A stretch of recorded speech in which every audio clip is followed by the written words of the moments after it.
In the summer of 2013, the peaceful community of Hartford, Wisconsin was shaken to the core when 19-year-old Jessie Blodgett was found dead. Now everyone is terrified that a murderer lives among them, but it is another woman's incredible courage that ultimately leads police to her killer. Jessie Blodgett's childhood and adolescence. In the spring of 1994, an adorable baby girl named Jessie was born to parents Buck and Joy Blodgett in Atlanta, Georgia. The family eventually moved to the small picturesque town of Hartford in Washington County, Wisconsin, where Jessie grew up and graduated from Hartford Union High School in 2012. Jessie was gifted from an early age. Her abilities were first revealed in first grade when her teacher gave the children lists of words to learn and learn how to pronounce correctly. Jessie was able to do this so that her teachers had to make their own lists of more difficult words for Jessie while her classmates learned the simpler ones. At an early age, she began learning to play the piano and was obsessed with singing, dancing, and acting. Jessie's childhood was a prosperous one. Talented and driven, Jessie surrounded herself with people just like her. All of her friends were involved in music and dance, and one of them, Daniel Bartelt, became her closest friend. Jessie and Dan had met in their first year of high school, and they had always sat next to each other ever since. He, like Jessie, was incredibly gifted in both academics and music, playing the violin and acting in theater. Like Jessie, he was known as a fun-loving kid. And, obviously, as they grew older, they started dating. They had everything in common. They were like the same soul in two different bodies. They were obsessed with the same things. However, after 4 months of their relationship, Dan decided that they just liked each other, that it wasn't love, and they broke up, but continued to be friends and were best friends until the end of high school. Then they both went to college. Only Dan went to an out-of-state institution and left, and Jessie went to the University of Wisconsin-Milwaukee. They kept in touch, but they weren't as close anymore. At Jessie's final summer in the summer of 2013, Jessie's old friends began returning to Wisconsin from out-of-state colleges for summer vacation, and one of those friends was Dan Bartelt. He said he had dropped out of college, that it wasn't for him, that it wasn't working out. So now he was back in Wisconsin permanently, and Dan and Jessie's friendship from that moment on had fully blossomed into what it had been when they were still in high school. Now they were inseparable again. That summer they played music together, wrote music together, sang together, and starred in 2 productions together, Dan and by Birdie and Jessie as the Fiddler and Fiddler on the Roof. Fiddler on the Roof premiered on July 14, 2013, and of course it performed amazingly. It was the Sunday opening of the show, and the room was full. That night was the cast's first party, and she looks happy at that party. However, as it turned out later, she was actually very uncomfortable. At about 1 a.m. Jessie got home. Her mother was still awake and she told her that there were 2 older men at the party who were flirting with her and making her feel uncomfortable. One tried to put her on his lap. After discussing this, mother and daughter went to bed. But before she lay down, Jessie wrote in her journal, "I think I am being corrupted. I think some men take what should be platonic love and turn it into a competition. Also, I am not helpless. I recognize problems and confront them without fear. May God be with me." The next morning, around 8, Jessie's mother, Joy, left laundry in her room and then left for work. Her father was already at work at that time. And 4 hours later, around noon, Joy came home for her lunch break, but the house seemed strangely quiet. Quiet. No piano playing, no singing as it usually was, but she figured her daughter was tired after the party. Oh, and it was vacation. She'd probably sleep in like most teenagers. But it was already noon, and the mother decided to wake up her daughter. She started yelling that it was time to wake up, but there was no response from her room. Joy was angry that Jess wasn't answering her. She didn't understand why she was ignoring her. She walked into Jessie's room and touched her. Jessie was cold. Joy called 911 in a panic and told the operator that her daughter wasn't breathing. She was all wet and had signs of strangulation. The ambulance that arrived pronounced her dead. Jessie Blodgett was only 19 years old. Arriving at the scene, The police immediately realized that the case would be investigated as a murder, so access to the room for outsiders, and more specifically, for the father and mother, was closed. Hartford Police Detective Richard Thickens was one of the first investigators to arrive on the scene that day, and found a very visible rope mark on the girl's neck and very faint marks on her wrists and ankles, presumably from binding. Jessie's hair and clothes were wet, meaning the killer had washed the girl, put her back in bed and covered her up. He was probably trying to get rid of any evidence on her body. The cops found no signs of forced entry, which means the victim probably knew her killer. The mother recounted a late-night conversation with her daughter that certain two men at the party had behaved inappropriately toward Jess. It was revealed a little later that one of them had failed to show up for work on Monday, which raised even more suspicion. He was found and detained. He did not hide, cooperated with the investigation, and after several hours of interviews, he was released. Investigators were never able to find anything linking him to the crime scene, and cell phone records did not indicate his presence at Jessie's home. A second man was also found and questioned, and also released. They were both uninvolved. Assault on a woman in a park. While Hartford police questioned Jessie's family and friends, authorities in the neighboring town of Richfield were searching for the man who attacked the woman in the park. It happened 3 days before Jessie Blodgett was killed. A young woman named Melissa Etzler was walking her dog in a local park in the morning and was just about to leave when she was startled by the sound of footsteps behind her. Melissa looked back and said to the stranger, "Oh, you scared me," and turned away. But then she heard footsteps approaching quickly, turned around and saw a knife in the guy's hand. The next thing she knew, she was lying on the ground, belly down, him on top of her. Melissa had the knife blade in her hand and was trying to wrestle it from her attacker. After a brief struggle, the guy realized she wasn't going to back down and gave up. Melissa snatched the knife from him. He then asked her if he could just leave, but at the same time tried to take the knife away again, at which point Melissa told him, "Go away, but I'll keep the knife." He ran away. A brave Melissa describes the perpetrator. Washington County Sheriff's Detective Joel Klausing spoke to Melissa at the hospital shortly after the attack. Her emotions were still as painful as the wounds from her struggle with her attacker, but she pulled herself together and told what had happened to her, and added that she had kept the knife and had it in her car. It was a knife for cutting fish fillets. She also said that she remembered every detail of the perpetrator.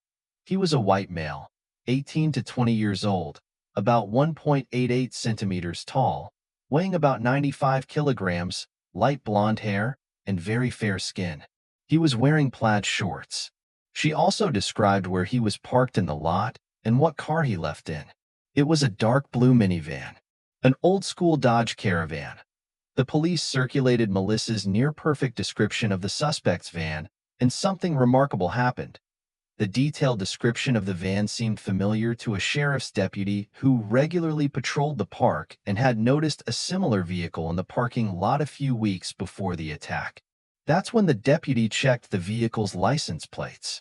Finding nothing suspicious, he drove away, but after learning of the attack, he went back to his notes and found the license plate. When police ran the plate, it led them to a married couple who looked nothing like the sketch created from Melissa's description. When investigators interviewed the couple, it turned out they had a son and he used the car a lot.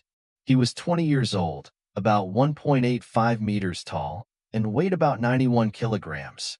The parents gave the investigator the son's cell phone number. Joel Klausing dialed the number.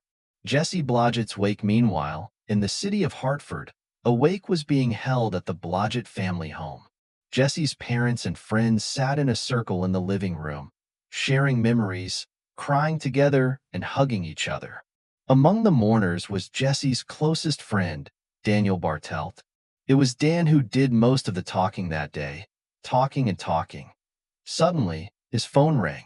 Detective Klausing was on the other end of the line. Daniel Bartelt was the son of the couple, the driver of that van. The detective said he needed to talk to him, and he said, "Okay." And then Joel asked where he was, and he said he was at Jessie Blodgett's wake and that he would be there. By that time, all the county police officers knew who Jessie Blodgett was. After the call, Detective Joel looked at his partner and pronounced, "How many people get a call from a detective asking for a meeting and they don't say, 'What's going on? Why do I need to meet with you? Why do I need to go to the station?' And he didn't even ask me what's going on." And Dan, after hanging up the phone, looked at everyone and said he had been called to the police station. And of course, at that point, no one there knew about the attack on Melissa Etzler. Jessie's mom even told him not to worry, they were going to talk to all of Jessie's friends. After all, Daniel Bartelt's interrogation detectives begin the interrogation, and soon Daniel reveals something interesting. You can see how the interrogation went in the video above. Why this time? The detectives knew that Dan didn't really have a job. Every day he would get up, put on his work clothes, grab lunch, get in his parents' minivan and pretend to drive to work, and just drive out of town and just go to random places and parks, just walk and sit. Detectives said they knew he wasn't working. He eventually admits that he was the one who attacked Melissa in the park. He tells detectives that ever since he dropped out of college, he had been afraid of life and just wanted someone else to feel the same way, so now they had contact and emotion. But to back that up, the police needed evidence. So they went to the park and collected all the trash from all the trash cans that were set up there. In one of them, they found several items that had Bartelt's blood on them. They also found a roll of duct tape that he was probably going to use to tape her mouth shut, or maybe wrap around her wrist or ankle or something. And then when they searched Dan's house, they found identical tape around some pipes. At the lineup, Melissa pointed to Dan without hesitation. He was arrested and taken into custody pending trial. An unexpected twist. Meanwhile, one of the officers questioning him that day remembered something else Dan had said in the interrogation. He said that Jessie had been raped and murdered. The thing is, the forensics weren't ready yet, and the cops themselves didn't know at that point that Jessie had been raped. Only the killer would know that. So, while Dan Bartelt sits in jail for assaulting a girl in the park, the detectives on the case share what they know with the detectives investigating Jessie Blodgett's murder. A search warrant was immediately issued for his home. His computer was full of pornography and all sorts of macabre stuff, along with a history of searching terms like serial killers and wannabe killers. And the creepiest part was that the police found a movie on Dan's computer in which the scenes completely mirrored what happened in the room with Jessie. The tying up, the rape, the strangulation, and the body washing. And now the detectives decided to question him specifically about Jessie's murder. But this time, Dan's being more cautious. Bartelt admits that he had reconnected with his ex-girlfriend that summer and had frequented Jessie's house in the weeks before her murder. He even said he had good reason to hide that fact. He said they had a romantic relationship, but he didn't publicize it because he was seeing someone else. He pretended to cry almost the entire time he was being questioned, but he didn't shed a single tear. Dan claimed he had an alibi for the day Jess was killed. He said he left the house, pretending to drive to work as usual, and visited a couple different parks, eventually ending up in Woodlawn Union Park around 10 a.m. He said he was there. When asked what he was doing there, Dan said he was reading and trying to write. And then, when it comes to what he was trying to write, he tells detectives that it was a series of stories about a young girl, similar to Jessie, who would eventually be murdered. And as the detectives continue to press on, Dan Bartelt's tone suddenly becomes less tearful. Dan Bartelt exercises his right to remain silent on the matter, and says that if they are going to continue the conversation, he would like to bring in his attorney. That was the end of the interview. A lot of evidence against Dan. Detectives had no choice but to check Dan's alibi, and yes, he was at the park that morning. He was caught on video cameras. Based on this information, the police go to Woodlawn Union Park and decide to search all the trash cans. They found a cereal box with paper towels in it, and underneath, a gag, ropes, duct tape, and antiseptic wipes with red stains. DNA matching Jessie and Daniel's was found on the ropes, with one rope matching the ligature marks on the girl's neck and another matching the marks on her wrists and ankles. Then, when detectives searched Dan Bartelt's home, They find the exact same rope in his garage. Daniel's DNA was found under Jessie's fingernails. When they search Jessie's bedroom, they find duct tape under her bed. And it turned out to be the same brand and type of duct tape that the police found in the containers in the park when Melissa was attacked. And it turned out to be the same duct tape that was on the pipes in Dan's house. Daniel's fingerprints were on it. Police believe he tied Jessie up, gagged her, and duct taped her up. Forensic evidence proving the abuse was also available.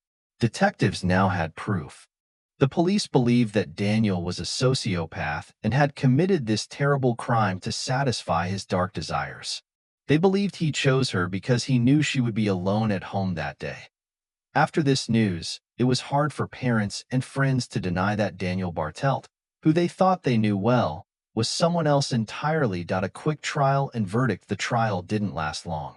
Even though Dan denied all the charges against him, he was still charged with first-degree murder and found guilty. Daniel Bartelt was sentenced to life in prison without parole.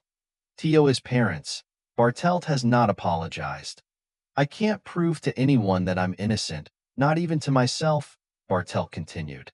"I can't prove that the sun I haven't seen in over 400 days still rises and sets, but I like to believe it does. I am suffering more now than ever before." "Judge Martins, I feel sorry for you," Bartelt said. "But, after all, what wasn't he saying?" "My conscience is clear," Bartelt said. "He'll sit out the rest of his sentence." Dan tried to appeal his sentence in 2017, on the grounds that the police didn't explain his rights well enough, and of course that was rejected. He is still serving a life sentence.